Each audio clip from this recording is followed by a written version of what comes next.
So today we're talking about Samson, and a phrase that Winston Churchill said way back when about the Russians could be used to summarize Samson's life. He said, it was a riddle wrapped up in a mystery inside an enigma. Oh, that's a great definition of Samson's life. It was such a confusing life. It was full of unfulfilled potential. There was so much promise, but it was so deeply affected by his own decisions. But it does begin with a tremendous promise, and that's what we're going to talk about today on HC Daily.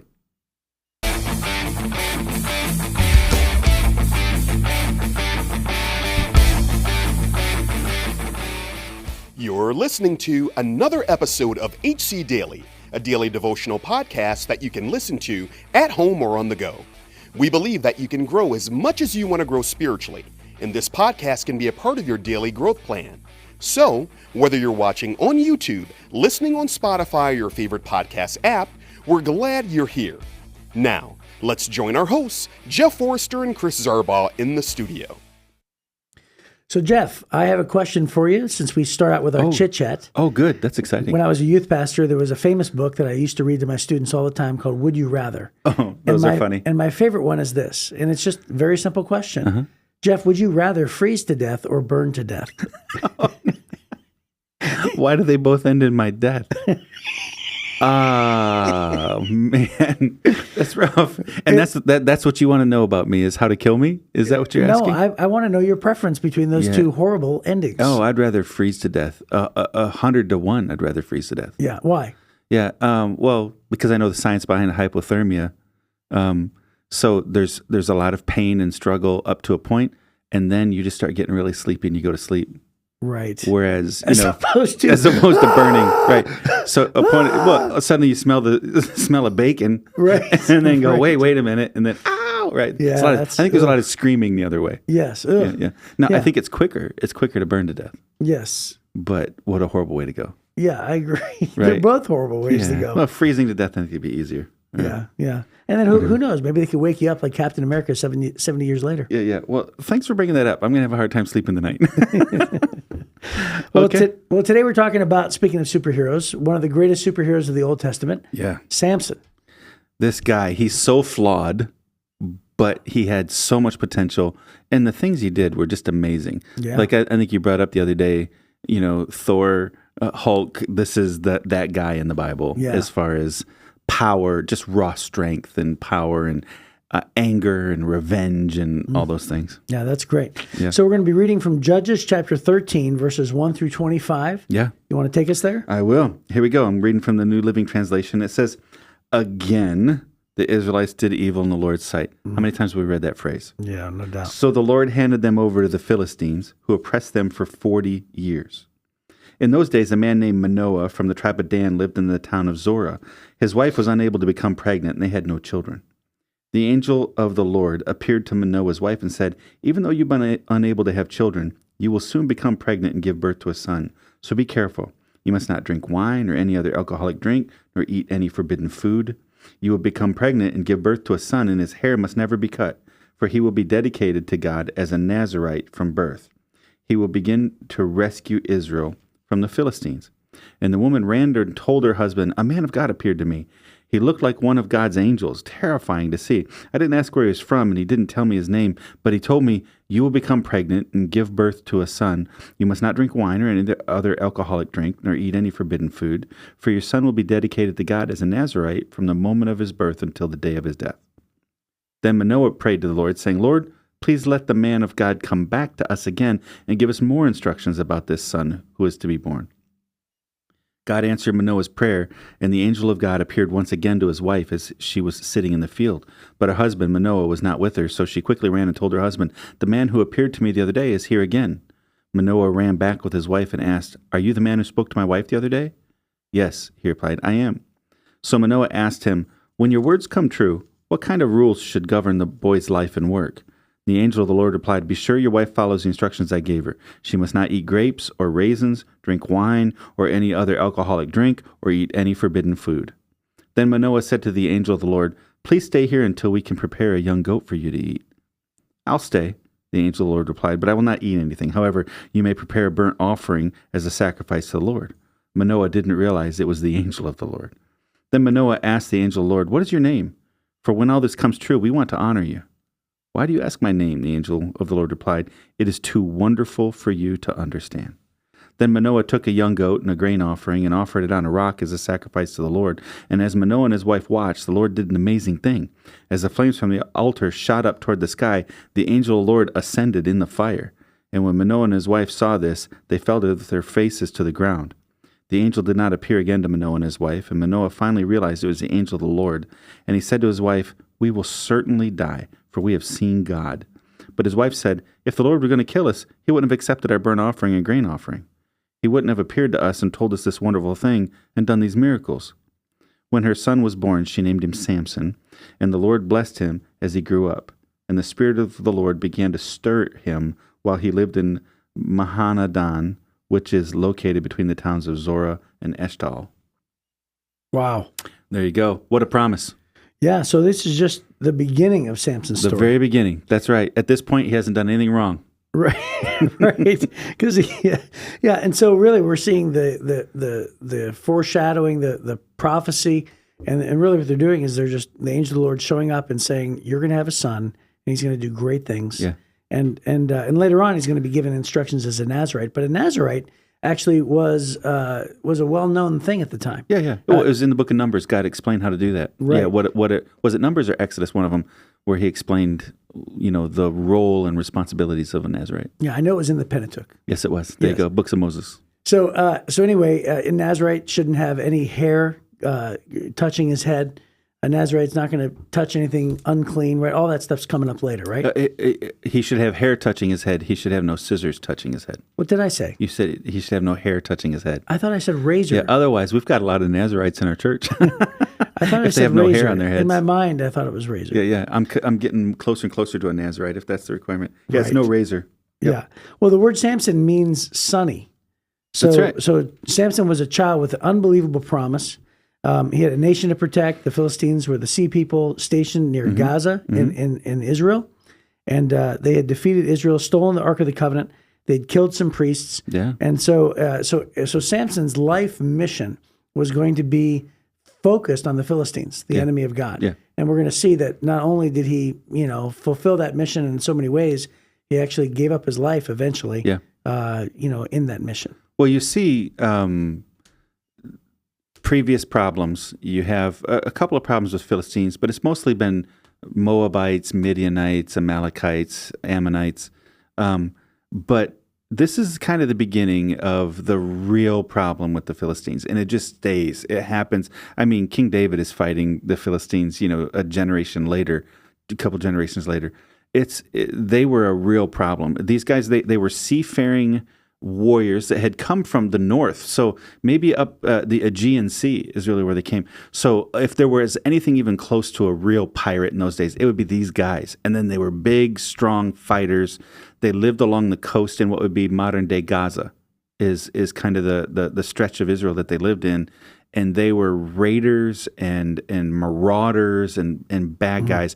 And so they are oppressing Israel because, again, as we just read, here we are one more time with Israel not learning their lesson. After years of peace, the next generation forgets God, and they go back to worshiping the gods of the Philistines. And so God sends the Philistines in to abuse them. And at the same time that this happens, where the Philistines are abusing Israelites, the same time Samson is born. God's already got a solution ready. Right. And he names him Sonny. Names him Sonny. Yeah, isn't that a great name? Yeah, that's great.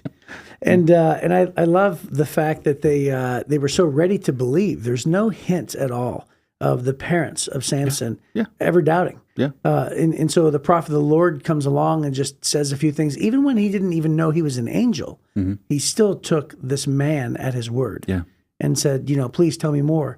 And so there's really incredible faith demonstrated by the parents. Now, even though there's really not a lot said, about the parents much after this, you have to believe that when Samson was old enough, and even though that he was wild and crazy, and he was obviously very strong, he was. And we're going to read later on. He's got a problem with women, specifically one woman named Delilah, right. and so he's a ladies' man kind of a guy.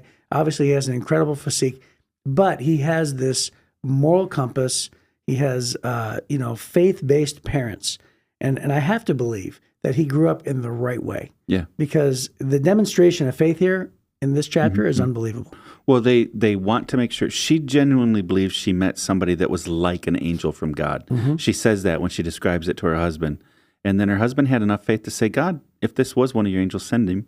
Then he wasn't convinced it was an angel until the angel goes back to heaven in this fire. And he's like, oh, no. Yeah. So again, this is an angel of the Lord. Yeah. And by the way, I just love the fact that he says, what's your name? And he says, it's too wonderful for you to understand. Yeah. Yeah, it was probably in a different language. Maybe I'm thinking of like the old Tom Hanks movie Splash when he says to the mermaid, "What's your name?" and she screams it in a different language and it shatters the window. She's like, "Whoa, whoa, whoa, whoa, whoa!" It's like too wonderful for you to understand. So, or it might be. Some theologians think that this is a theophany, and this idea of a name too wonderful to understand. Isaiah says, remember, theophany is a pre-incarnate appearance of Jesus. And oftentimes, whenever it says it's the angel of the Lord, that most of the time is Jesus, we think.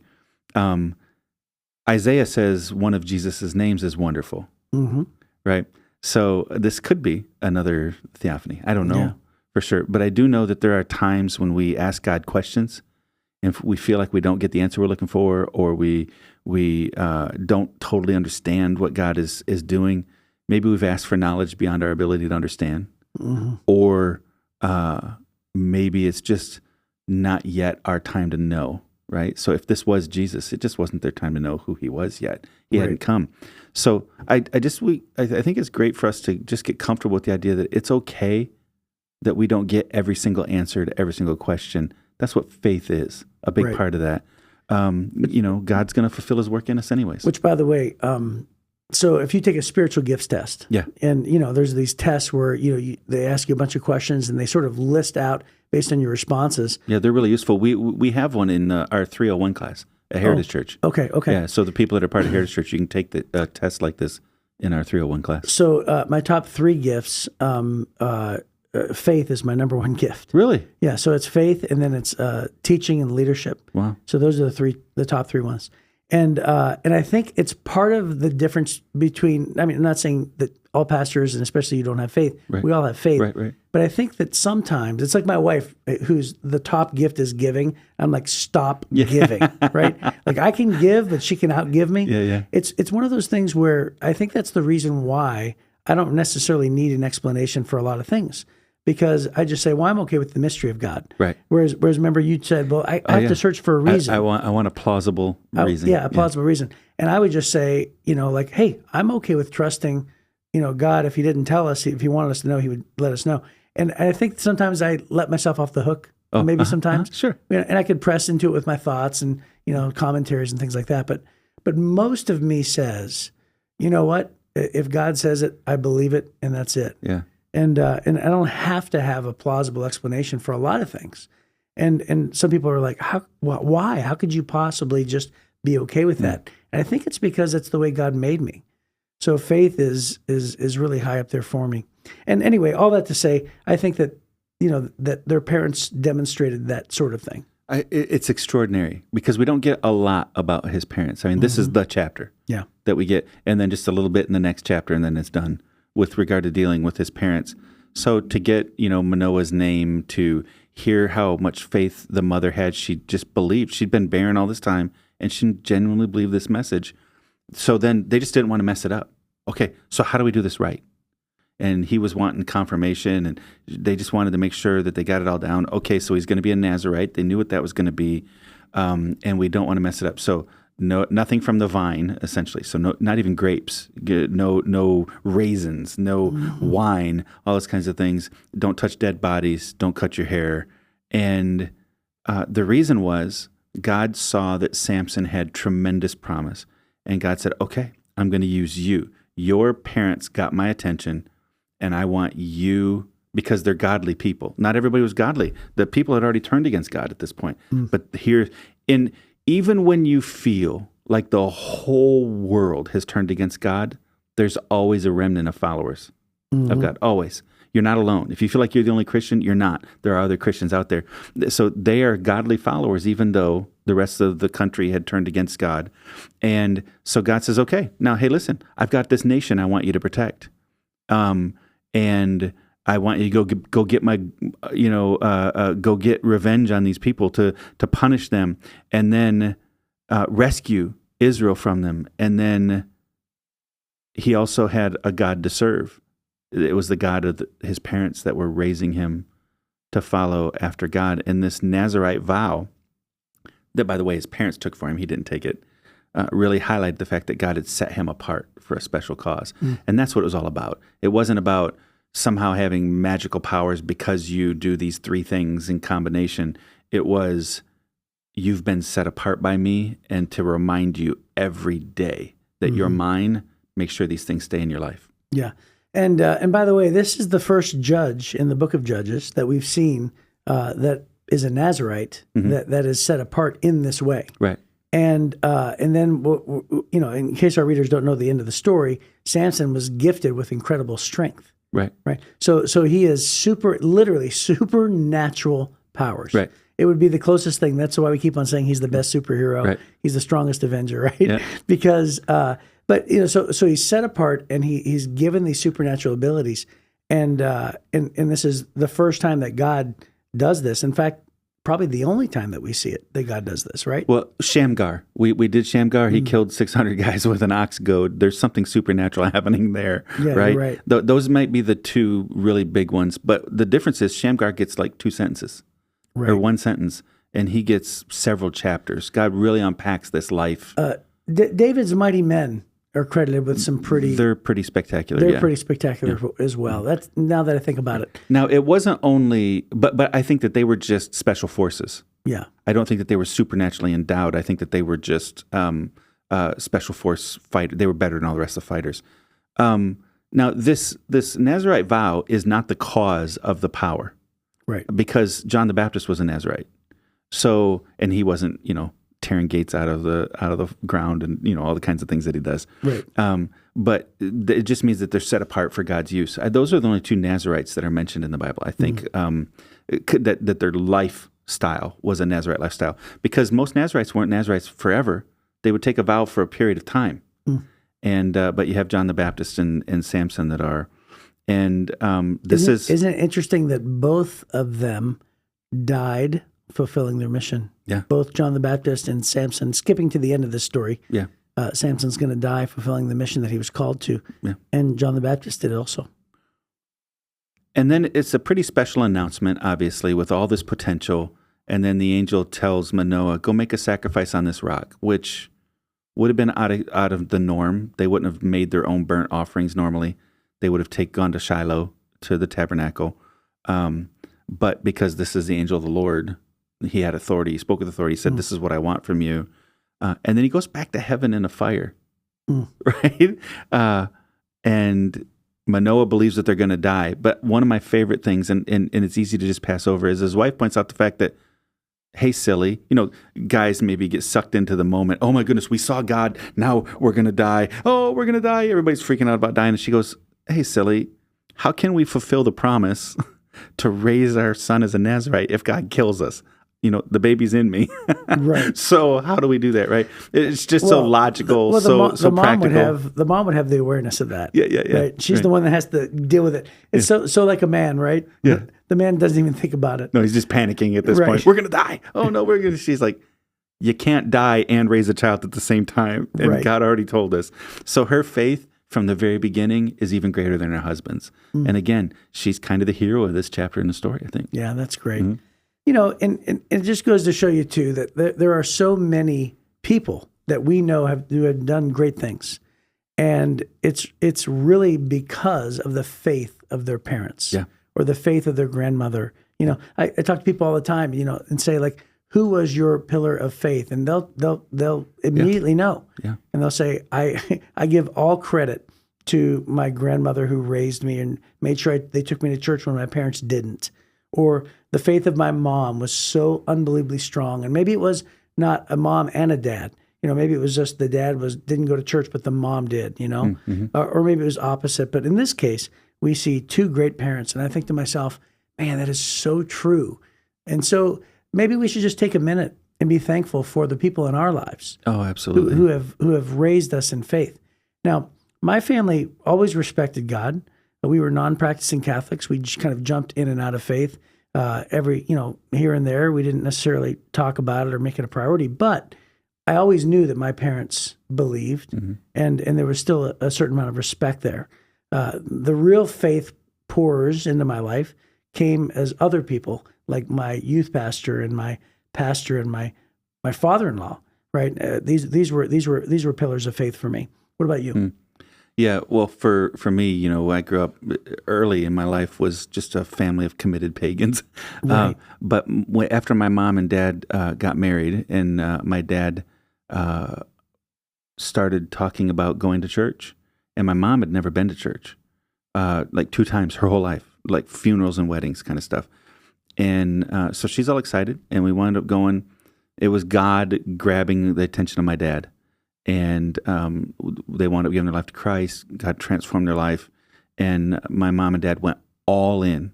Family devotions every night, attend service every time the doors were open, sharing the gospel with people like day one. That was where they were at. Because my dad said, hey, I was all in committed as a non-Christian. Now I'm all committed, all in committed, following Jesus.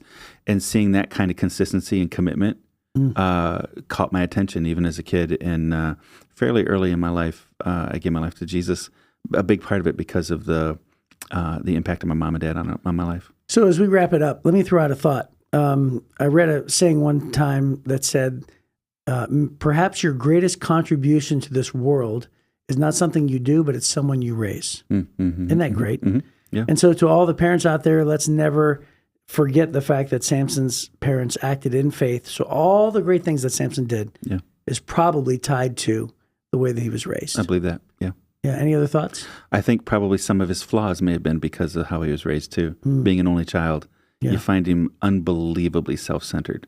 So while we're raising our children in love, we have to also be very careful to raise them to honor God first and themselves second in that. So I think that the whole thing goes together. But in this story today, on this day, we're celebrating the fact that his parents had tremendous faith and passed that on to his son. That's awesome. All right, well, we'll see you next time as we continue on with Samson. Thank you for joining us today. If you enjoyed this podcast, please help us spread the word by liking this episode and sharing it on your social media platforms. Be sure to leave a comment and review, and don't forget to give us 5 stars. When you do, you help us reach even more people who need a daily devotional like HC Daily. If you'd like to hear more from Chris and Jeff, they're both teaching pastors at Heritage Church, located in Southeast Michigan. You can get more of their messages by clicking on the Messages tab at heritagechurch.com.